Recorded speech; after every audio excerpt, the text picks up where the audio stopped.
Responding to a lead in 60 seconds increases your conversion rates by 391%.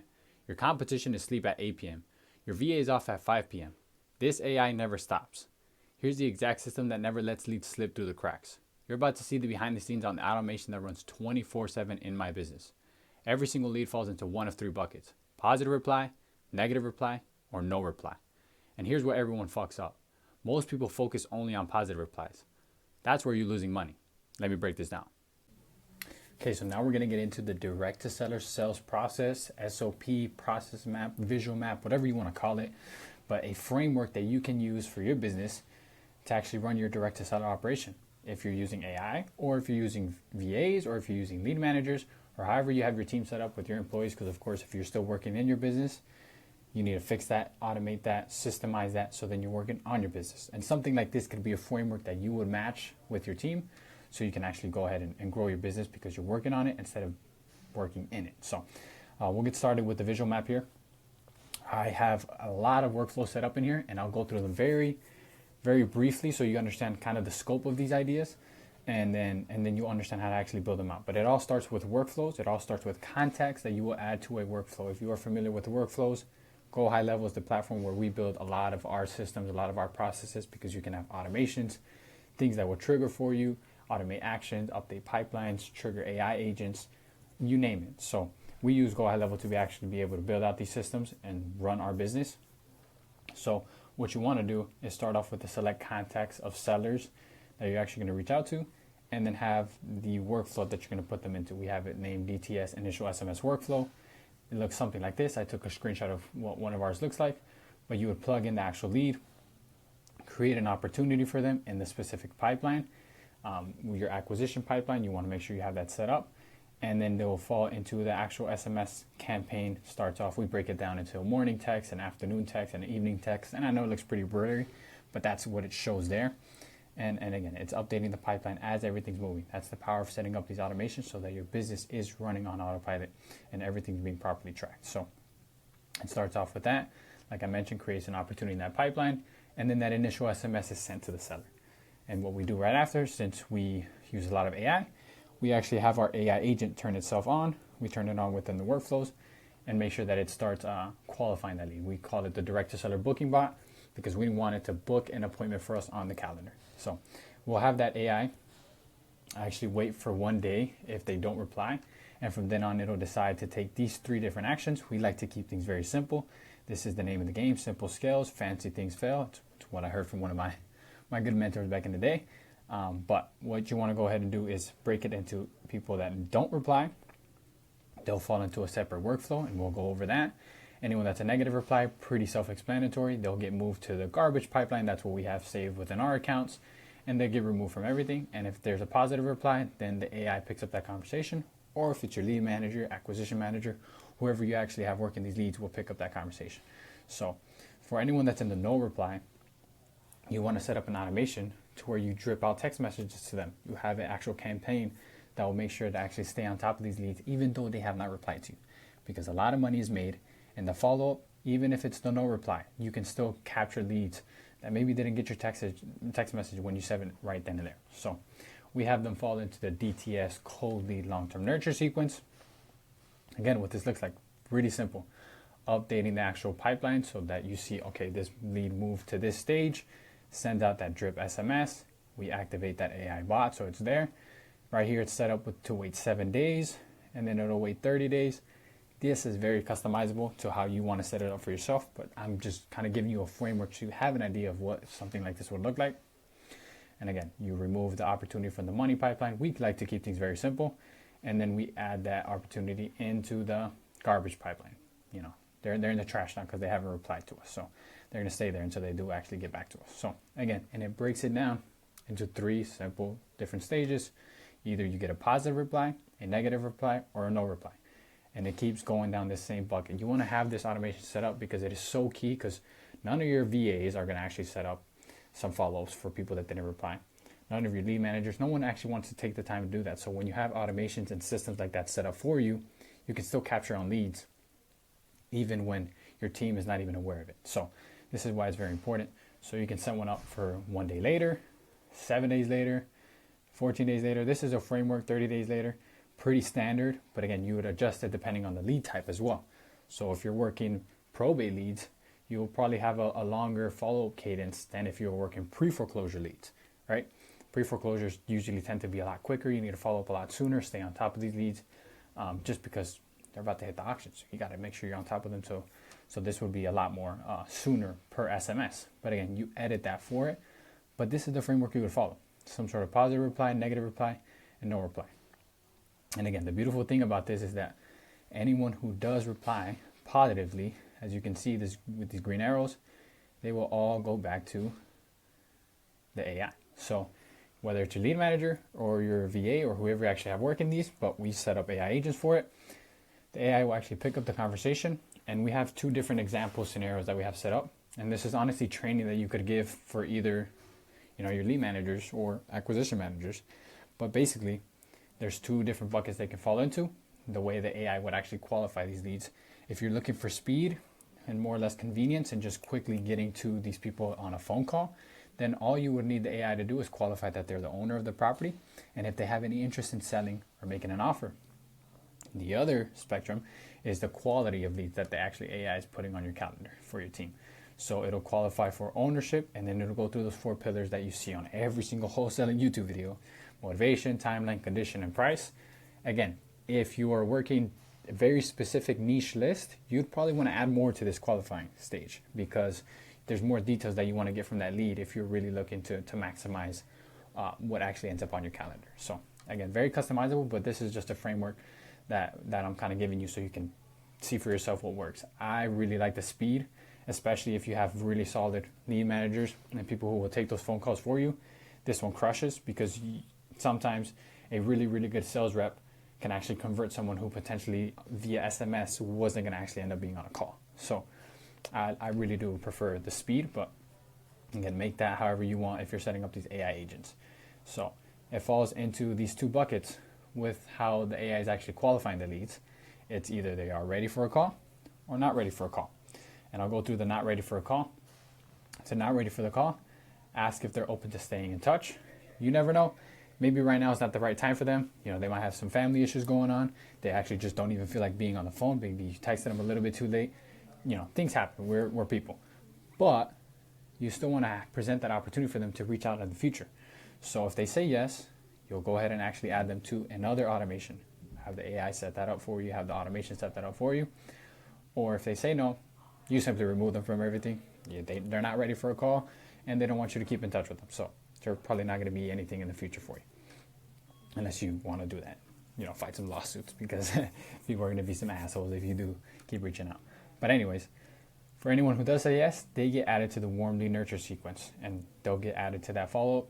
And I'll show you kind of what that looks like here in a moment after we go through the ready for a call. This is the other if else scenario.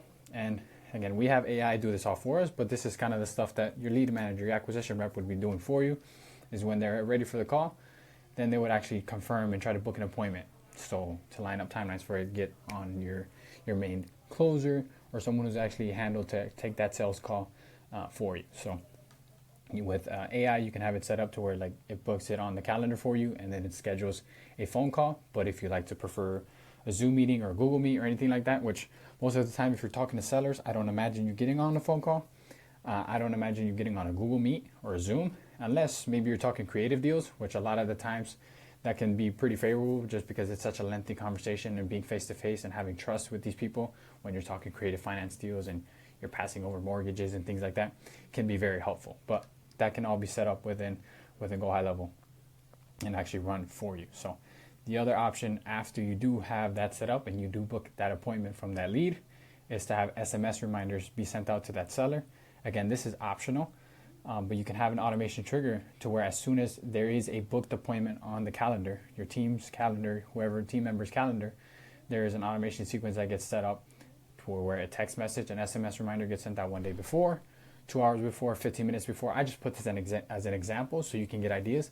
But again, all of these little things compound to actually you converting these leads more properly because you are staying on top of them. You are showing care, you're showing interest, you're showing that you're on top of your things, and that the seller will pick that up. So you want to make sure that you include these if possible. So that's what that would look like. From that point on, then now you actually have your sales guy taking that call for you. Two different scenarios where a conversation can fall into most of the time. It's either an offer gets made, and then obviously from that, you work that lead accordingly. Maybe you get it locked up, you're sending over contracts, things like that. And again, you would update that all in your pipeline so that you're tracking everything with your team, and you'd have that all set up. At that point, they would be doing it manually, updating that they just made an offer. And if they are not ready for an offer, then they fall into the warm lead nurture sequence, just like the previous scenario where they weren't ready for a call, but they're still open to reaching out. We want to stay on top of these people. Like, money is in the follow-up. I think you've heard it from everyone, but it's so true. Like, it's so true, because at the end of the day, you're not going to get these people to say yes immediately to you. You need to build a relationship with them. You need to build trust with them. You need to stay in touch with them so that they know that they have the confidence to actually sell the home to you at some point. So making sure that you add them to a nurture sequence is absolutely vital. And again, it follows the same sort of steps that we showed with the other one, but slightly different text messaging, knowing that there was a conversation already had potentially with this lead. So you would customize this follow-up cadence, again, specific to your lead gen strategy, but they would, again, fall into these two buckets. I have these scenarios. You wouldn't necessarily apply this for VAs or acquisition reps, but I'm just explaining this just because we use AI agents, and if anyone's using AI agents, this is probably a framework that you would want to use. Is depending on which actual AI agent you set up to qualify these leads, if it's the quality, so the one up here, where you're going for ownership, motivation, timeline, condition, price, or just more qualification steps, you want to make sure that you actually set up that follow-up bot to be a different one than that same one that was just set up. You want to have two different AI agents, because the one task for the first one, which was the initial SMS, was gathering those first details. But now that you've actually gathered those details and now you're following up with them, you no longer need to have those type of instructions set up for that specific AI. So you need to create a separate one. This is crucial. If you've never actually messed with any of these AI agents, you'll know what I'm talking about. But you want to make sure that you do have that set up so that the AI doesn't start asking those questions again, throws it off, because it still thinks that it needs to gather those details, even though it's been 3 months and we already know what that story looks like for this lead. So you want to make sure that you create a different one for that. And if it's the speed qualifying bot, which is the more simple one, where you're just simply qualifying for ownership, and if they have any interest in selling or getting an offer, then you'd keep it the same. Just because the goal still remains the same, the ownership is still there, because if we're reaching out, it's because that's the actual owner. We just need to figure out if it's the right time now. So the AI is going to reach out and say, hey, is it maybe a good time? Are you interested in hearing an offer now? And staying on top of them for it whenever the time is actually right. So just clarifying that, because if you don't set that up, it can absolutely blow the leads for you. So you want to make sure that you actually set these up properly. And if you need help with that, I've also made a video. I'll probably leave it in the link in the description or somewhere in the comments, to where you can actually check it out, because it gives a good framework on how to set these up, especially if you're using Go High Level. It's a very, very easy walkthrough to go through on how to set up these AI agents. So next from that, you're going to actually do the follow-up messages. After you've had the AI potentially reach out, you want it now to follow up every 14 days or however much you set up a cadence for this warm lead. And again, it falls into the same sort of bucket. Either they don't reply and you just keep going with that follow-up cadence, you just keep reaching out, however long you want to actually set it up, whether it's every 14 days, 30 days, 60 days, you name it. If it's a negative reply, obviously you'll go ahead and remove them, and the AI takes care of that. If it's a positive reply, then again, falls into that same scenario where they're ready for the call now that they've replied. And if they're not ready for a call, they'll get moved back to the warm lead nurture sequence. But if they are ready for a call, they'll get booked for an appointment. You'll potentially have those SMS reminders again. Take that call, make that offer, work that lead. And if not, back to the same thing. And you see how when you have something like this set up, no lead will slip through the cracks. Literally no lead. At every single point, you'll see they always return to that same nurture sequence. If there is any potential interest in selling, at some point, you will have a system set up to where every single lead is getting followed up with properly. It's getting text messages when it's the right time. And if you have AI, it's going to respond immediately as soon as they respond. And if you get to leads, within a minute, 2 minutes, that conversion rate goes through the roof. It's like 391% when you reach out to leads within 1 to 2 minutes. Like, your conversion rate goes through the roof just because you got them on the phone and you reply to them immediately. So when you have something like AI agent set up to do that for you, it's absolutely crucial to actually being able to grow and systemize your business. So I hope this was helpful for you guys. quick process map, SOP, a visual for you guys to see kind of what a direct-to-seller operation would look like, whether you're using actual VAs, if you have acquisition managers, or if you're using AI agents to do this all for you. Because if you look at this realistically, this all runs by itself. It's all automations, it's all AI, having the conversation for you, updating pipelines for you, scheduling appointments for you, all by itself. So this whole process map, if you have set up the right systems, is all running by itself for your business, which is insane to think about now in 2025. But this is a great framework that you can use. Again, adapt it to the type of leads you work, the type of niche strategies you're actually going for, and make it so it fits your business model. But this should be a good framework to use to actually be able to actually work some direct-to-seller leads and get those nice juicy contracts going directly to the owners if you don't like to work directly with agents, whatever strategy you like to take down. But I hope this was helpful for you guys, and I'll be making some more of these. Please leave in the comments below any thoughts on future videos, any ideas that you guys would like me to see. I've been doing a lot of stuff for AI, and I want to go more into like some business processes and how AI works into those business processes, because if you make sure to map it all out, you can truly build a amazing real estate business for you when you place AI in the right places for you. So yeah, I'll probably see you guys on the next one.